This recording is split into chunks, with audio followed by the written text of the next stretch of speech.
Kapitbahay ni Carla may napansin kay Carla ano kaya ito?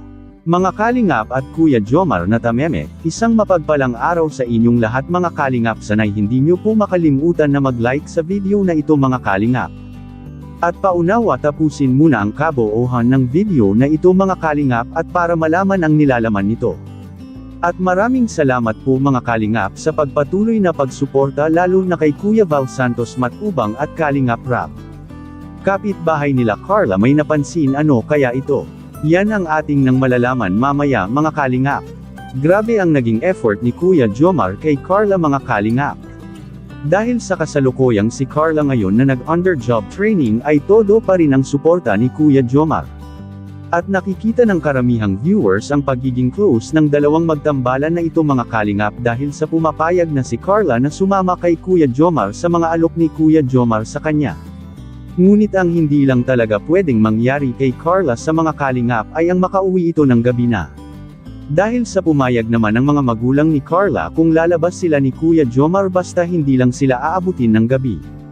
At naipagsabi rin ng mga karamihang viewers patungkol sa tambalan ng Jom Carl mga Kalingap na sana anya ay ang tambalan nilang dalawa ay gawin lang itong inspirasyon sa buhay at baka maapektuhan anya ang pag-aaral ni Carla kung mauwi ito sa totohanan.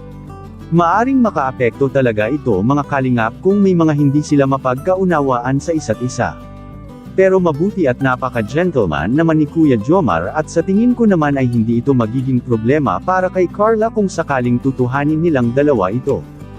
At sa ating kaalaman mga Kalingap na ito rin ang gusto ni Carla sa kanilang dalawa ni Kuya Jomar na hanggang love team lang muna sila dahil nga ay si Carla ay bata pa at hindi pa ito handa para pumasok sa mga ganyang bagay.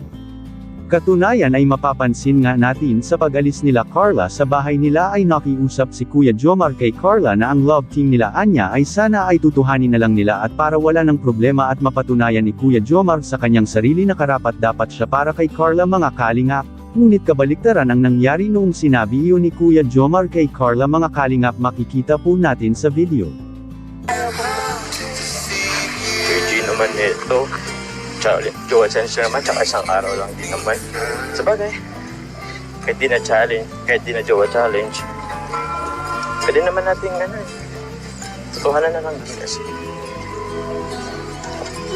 Ano kaya kung tutuhanan na lang natin? Wait lang po, balik na lang po kaya ako. Isa, ito naman Ito ang makakapagpatunay mga Kalingap na hindi talaga handa si Carla na maging tutuhanin nila ang kanilang love team ni Kuya Jomar. Bakit? Dahil sa si Carla mga Kalingap ay may malaking pangarap pa para sa kanyang mga kapatid at lalo na sa kanyang mga magulang. At kapitbahay ni Carla may napansin kay Carla ano kaya ito? Yan ang atin ang malalaman ngayon mga Kalingap. Napansin ng kapitbahay nila Carla na umaangat na sila Carla sa pamumuhay nila simula nang natulungan sila nila Kalingap Rap. At bagay na hindi naman natin maitanggi mga Kalingap dahil iba talaga ang team Kalingap kung isa ka sa mga matutulungan nila Kalingap Rap dahil matitiyak talagang magbabago kaagad ang iyong estado sa buhay. At sabi anya niya na nakakagawa na si Carla ng mga hindi niya nagagawa noon katulad na lang sa pagpapalinis at pagpapakulay ng buhok, talagang nag-iba na si Carla ngayon mga Kalingap.